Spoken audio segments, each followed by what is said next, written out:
Վարչական ռեսուրս բնականաբար չի կիրառում, այդ ժամանակները վաղուց անցել են, վարչական ռեսուրս ինչի համար կիրառես։ Շիրակի մարզպետ Դավիթ Արուշանյանը Կիրակի Գյումրիում վարչաբենդի մասնակցությամբ համերգից առաջ բացառում էր վարչական ռեսուրսի կիրառմամբ մասնակցության ապահովումը թե Փաշինյանի կազմակերպած ավտոերթին, թե համերգին։ Պետական ապարատի մասնակիցներին հորդորելու կարիք չկա։ Եթե մարզպետը մասնակցում է, բնականաբար մարզպետարանում կլինեն մի քանի կոնե մարզպետի համակիրներ, որոնք եւս կուզենան սեփական մեքենաներով ազատ օրը մասնակցել ավտոերթին։ Այդ ամեն ինչից դարձնել մի հատ մեծ աղմուկ, որ եթե մարզպետարանում էլ չունի համակիրներ կոնե 5 հոգի, որ իրենց մեքենայով կան, էլ ինչի է մարզպետ աշխատում։ Ես ցես վստահեցնում եմ, թե մարզպետարանում, թե Գյումրիում, թե Շիրակում շատ համակիրներ ունեմ, ինչպես մեր բոլոր մարզպետները եւ նախարարները։ Այդուհանդերձ համակիրների թիվը մեծ չէր։ Փաշինյանի մասնակցությամբ համերգը տեղի ունեցավ կիսադատարկ հրապարակում։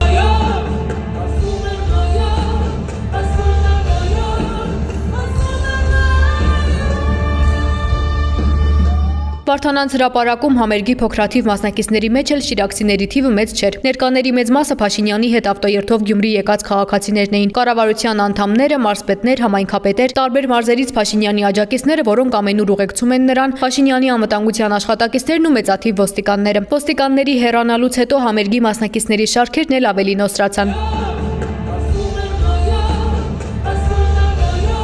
Ավելի ուշ ականատես դիտորդական առաքելությունը հայտարարեց, որ համերգի մասնակիցների մի մաս Նախորյան համայնքի ենթակայության տակ գտնվող դպրոցների ու մանկապարտեզների աշխատակիցներն են, որոնց քաղաքացիական պայմանագրի Գյումրու գրասենյակն է հորդորել մասնակցել վարչաբենդի մասնակցությամբ համերգին, ընդ որում Գյումրի գնալ սեփական տրանսպորտային միջոցներով, ուղղորդված մասնակցության կասկածներ չառաջացնելու համար։ Վարդանանց հրապարակում տեղի ունեցած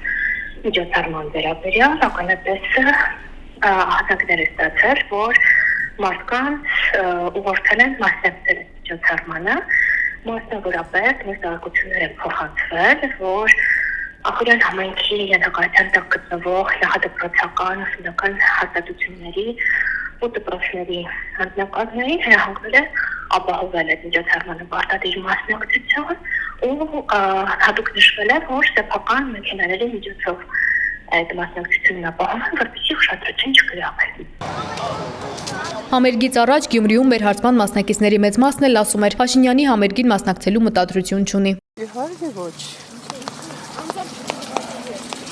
Ավելի բան իր համար, ամբողջ աշխարհում է խայդարագերավ, հիմա նվագվում է, թող նվագի, Թավաջյանների հետ քայլ չեն գցել։ Ես ելունի եկել եմ Գյումրի, հա? Ամոթ են Գյումրեցուն, որ այս տագանքին պետք է ցեն տա, 1000 ամոթ է Գյումրեցուն։ Արցախ հանձնող ինչպես կարող է պարզերես կա Գյումրի։ Վարդան Ղուկասյանին ձերպա կարող է, ինչպես կարող է պարզ ճագատ ելնի կա Գյումրի, հա? Չեմ ելուսը դիկա ամերիկի մասնակցը ու չեմ ելուսը մտնի Գյումրի։ Որովհետև դիգոր մտավ Գյումրի մեզ համար վատ կեղնի։ Տրամադրություն չունեմ, որ մեր լափանի համար մասնակցել։ Հայանունը մի տայլի կանի։ Չեք ուզում հանդիպել նրա։ Չէ։ Ականատես դիտորդական առաքելությունը հանցագործության մասին հաղորդում չի ներկայացրել։ Առաքելությունից նշում են իրենց տարածած հաղորդագրությունը հիմք ընդունելով իրավապահները կարող են ըստ անհրաժեշտության գործընթացներ սկսել։ Քննչական կոմիտեում այս պահի դրությամբ որևէ գործընթաց այդ առնչությամբ չկա։ Քանի որ մենք նույն տեղեկատվությունը տարբեր իրարից անկախ աղբյուրներից ենք զուգահեռաբար ստացել, մենք կարող ենք վստահ լինել, որ հնարավորինս վստահ լինել, որ տեղեկատվությունը համապատասխանում է իրականությանը եւ դիտորդներն էլ ուղիղ դիտարկման միջոցով եւս վերահաստատել են։ Նույնիսկ վարչական ռեսուրսի լայնածավալ կիրառումից հետո էլ Փաշինյանը դժգոհ էր հավաքվածների քանակից։ Ինքն էլ հանդիսատեսի թվում ուզում էր տեսնել գյումրեցիների, սակայն տեսել է միայն վաղուց ծանոթ դեմքերին։ Ըստ մամուլի տեղեկությունների Փաշինյանին զայրացրել է հանգամանքը, որ իր մասնակցությամբ համերգին ընդամենը 100-ից 200 շիրակցի է մասնակցել։ Վարչապետի թիրախում հատկապես Սարիկ Մինասյանն է հայտնվել։ Փաշինյանը ըստ մամուլի բարկացել է, որ Մինասյանը չի կարողացել գոնե 1000 գյումրեցու բերել վարչաբենդի համերգին։ Ըստ տեղեկությունների հենց այդ խոսակցություններից նեղված է Մինասյանն այդ օրը երեկոյան հայհոյանքներ գրել իր Facebook ստատուսի տակ իրեն քննադատող քաղաքացիների հասցեին։